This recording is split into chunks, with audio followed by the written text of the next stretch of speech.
Nous continuons maintenant et nous parlons de la Côte d'Ivoire. On va évoquer donc le cas de ces avocats qui portent plainte contre Fatou Bensouda. Cela peut s'appeler le chasseur chassé. En tout cas, c'est ainsi qu'on pourrait intituler l'épisode qui se joue actuellement entre la terreur Fatou Bensouda, la toute puissante procureure de la Cour pénale internationale, et les avocats Walter Marquez et Carlos Ramirez Lopez qui la poursuivent. Une plainte a été déposée contre la procureure de la CPI pour les délits de violation des droits de l'homme en Gambie sous l'ère Yahya Jammeh, arrivé au pouvoir par des armes. C'est devant le mécanisme de contrôle indépendant de la Cour pénale internationale que les avocats pénalistes ont déposé une plainte contre Fatou Bensouda. Les deux plaignants accusent l'ex-ministre gambienne de la Justice de s'être rendu coupable de violation des droits de l'homme au moment où Yahya Jammeh dirigeait le pays d'une main de fer. C'est vrai, Firmin, que Fatou Bensouda, on l'a plus connue quand elle est passée du côté de la CPI.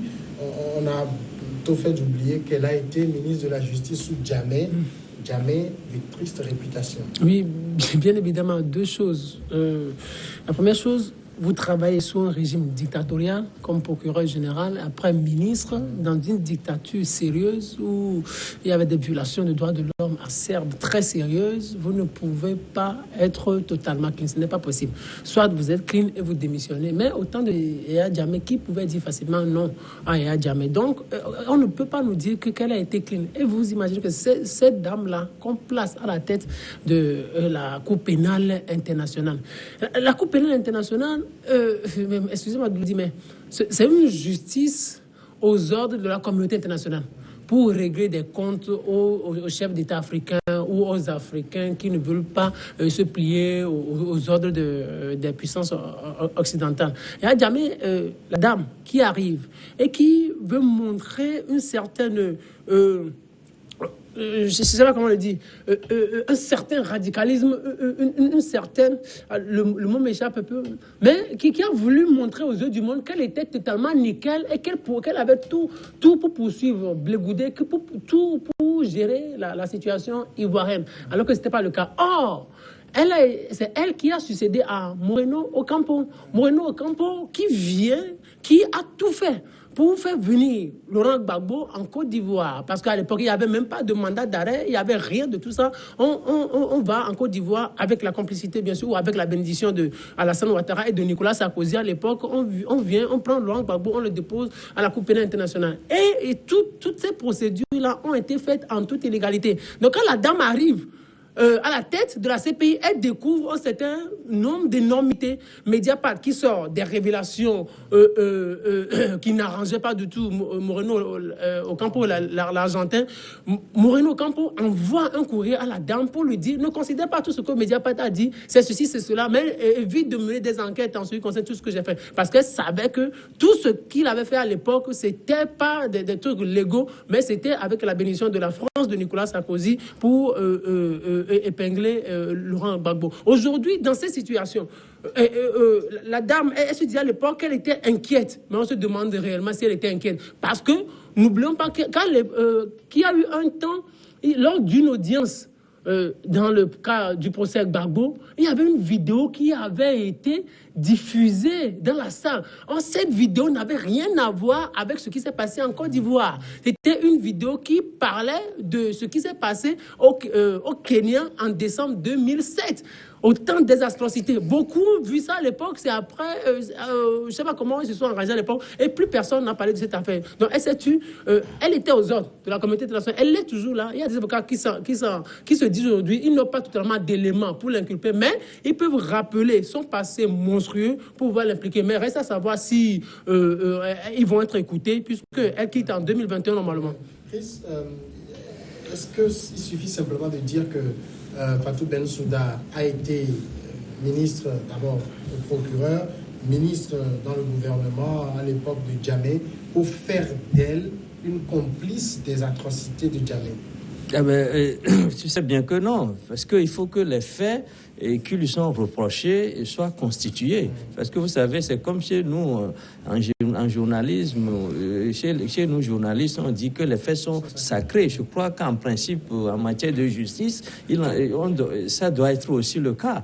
Ça doit être aussi le cas. Mais je crois que ceux qui restent en justice aujourd'hui, je ne crois pas qu'ils se fondent seulement sur des présomptions ou bien sûr des accusations farfelues pour monter leur dossier. Ils ont dit qu'ils ont des faits concordants, des faits qui sont à charge de la dame-là et qui puissent permettre qu'elle soit poursuivie. Bon, ben maintenant, aujourd'hui, on sait que la dame est dans le creux des vagues. Est-ce que c'est le moment choisi pour l'accabler? Je n'en sais rien. Mais de toute façon, il faut qu'une enquête soit diligentée en Gambie pour voir quels sont les faits et quels sont les tenants, les aboutissants. Mais je voudrais revenir sur quelque chose. Je crois que Firmin l'a évoqué. Je suis absolument d'accord avec lui. On ne peut pas faire le régime Yaya Jammeh et monter les échelles de grade de cette façon. Elle a été ministre de la Justice, elle a été procureure générale. Et puis, mais je le prends en porte-à-faux par rapport au fait qu'elle n'a pas le choix. On a toujours le choix. Vous savez, on a toujours le choix. On ne peut pas dire que je n'avais pas le choix, donc je pouvais faire tel ou tel parce que c'était à mon corps défendant, etc.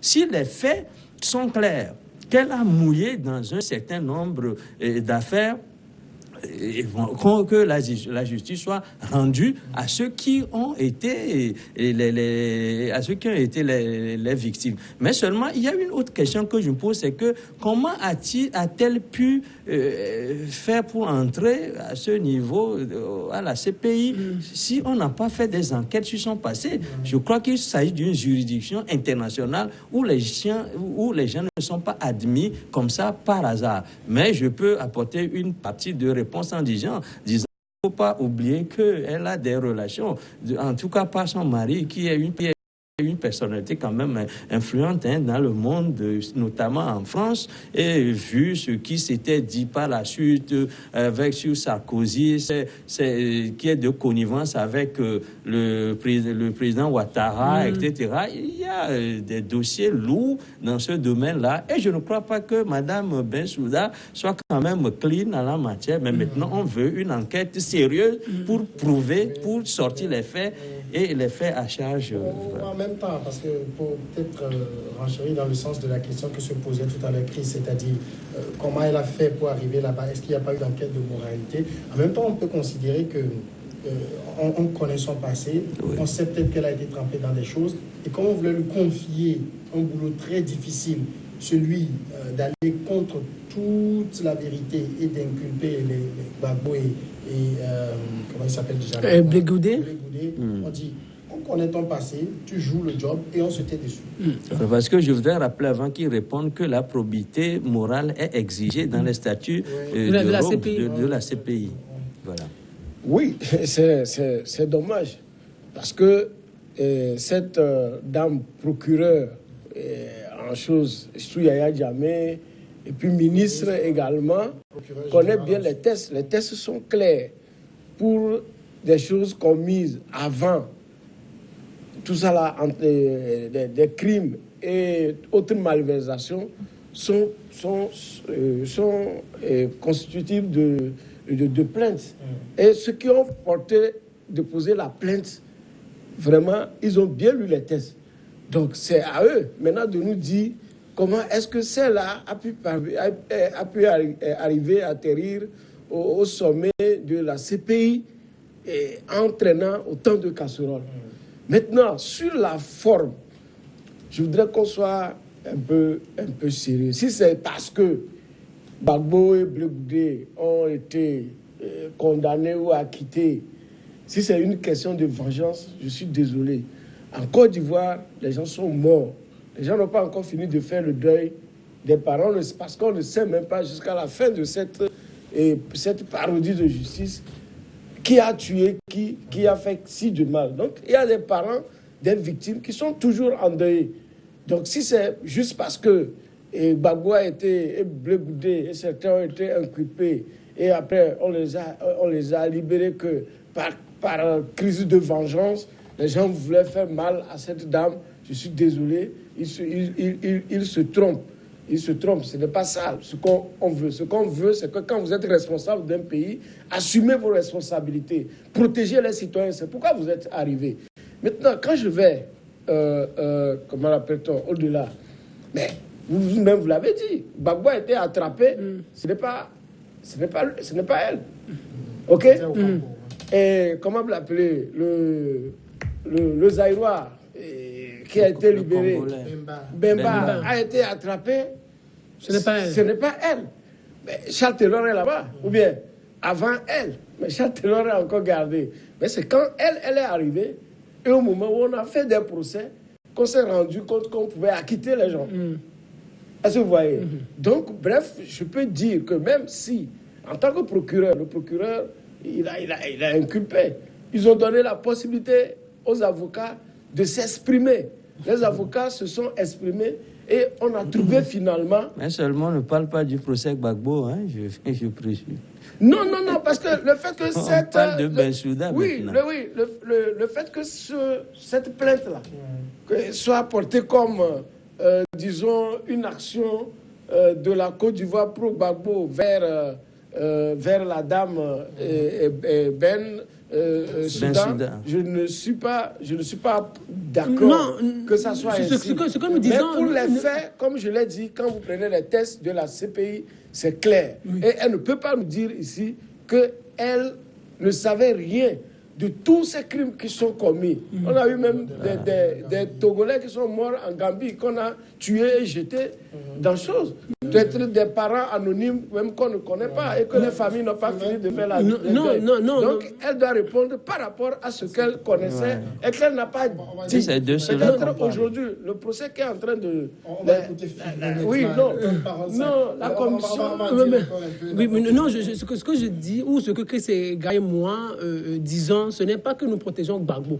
Non, loin de là. C'est pour dire que la CPI est tellement manipulée qu'elle, là, on connaissait bien son passé, mais on lui a confié cette lourde responsabilité. En ce qui concerne le cas Gbagbo, tout le monde voudrait avoir tous les points d'éclairage dans ce dossier-là. Parce qu'on a envoyé qu'à la CPI qu'une partie. Mais alors qu'il y a Guillaume Soro, il y a Ouattara qui est là. Mais... On ne parle jamais d'eux en ce qui concerne la CPI. Mais pour être ce que je dis, lorsqu'on menait des investigations en 2012, au lendemain de 2012, suite à la démission ou à l'admission en retraite de l'Argentin, Moreno Ocampo, il y avait un journaliste de Mediapart qui disait ceci. À la lumière des faits documentés, la CPI est trop peu impartiale et indépendante. Elle est surtout utilisée par certaines puissances internationales dominantes comme un outil de régulation géopolitique pour contrôler politiquement certaines parties du monde. Et ça, pour qui a à cœur les idées de démocratie et de justice internationale, d'impartialité, il ne s'agit pas de choisir son camp, c'est proprement insupportable. C'est un journaliste de Mediapart qui s'indigne ainsi. Juste dire que ce qui s'est passé dans le cas Gbagbo, c'est de la manipulation internationale, tout le monde le sait. Mais quand on parlait, c'est le deuxième point de mon raisonnement, quand on parlait tout à l'heure de faits constitués, tout ça, vous savez, nous sommes en politique. S'il y a toujours les puissants derrière, on va dire qu'on va sortir les trois éléments de l'infraction. On va dire l'élément matériel, l'élément légal, l'élément international. On va dire non, bon, elle n'a jamais donné d'ordre à qui que ce soit de tuer qui, X ou Y, elle n'avait pas l'intention, il n'y a pas, matériellement, c'est pas prouvé. C'est comme ce qui est arrivé à Gbagbo. Et c'est ce qui arrive même à Diendéré, puisqu'on n'arrive pas à prouver l'infraction. Pour que l'infraction soit constituée, il faut trois éléments fondamentaux. L'élément matériel, l'élément intentionnel et l'élément légal. On va dire non, elle a occupé ce poste-là, mais tous ces éléments-là constitutifs de l'infraction ne sont pas réunis, dont elle peut être acquittée. C'est ce qui s'est passé aussi, par exemple, mais ce n'est pas totalement ça, en ce qui concerne le cas Fro-Jardin au Togo. Il y a des Togolais qui opposent toujours cette situation à Gbagbo Kodjo, à l'époque ministre de l'Intérieur. Mais Gbagbo Kodjo avait dit à l'époque, en ma qualité de ministre de l'Intérieur, j'assure la responsabilité morale.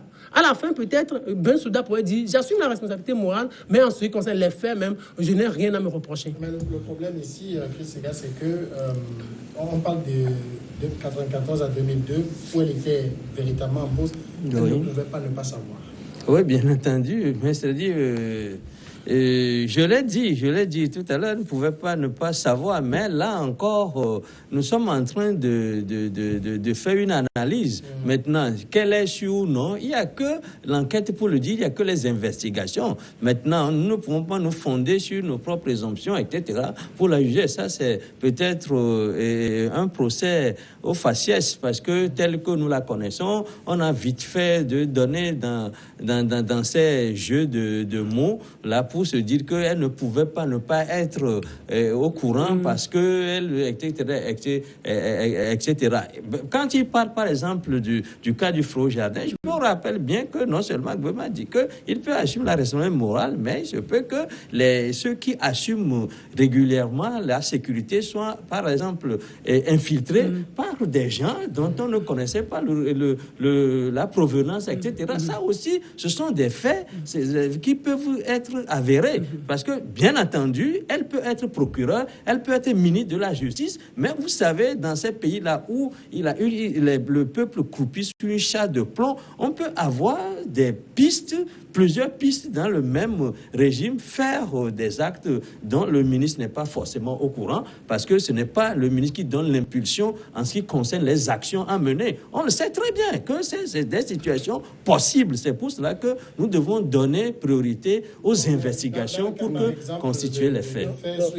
On parle même de fabrication de preuves, elle était procureure, et donc ça relève de son débat. Pour le moment, je voudrais dire, pour finir, avant qu'ils prennent la parole, que c'est ce qui les deux avocats disent. Mais on l'a dit d'entrée. Ce sont des avocats. On l'a dit d'entrée que les faits sont sacrés. Nous attendons que ces faits soient constitués. Mais aujourd'hui, tout ce que nous pouvons dire relève des analyses et des présomptions. D'accord. Francisco, je propose qu'on marque la pause. Au retour, vous aurez la parole avant qu'on parle du tout.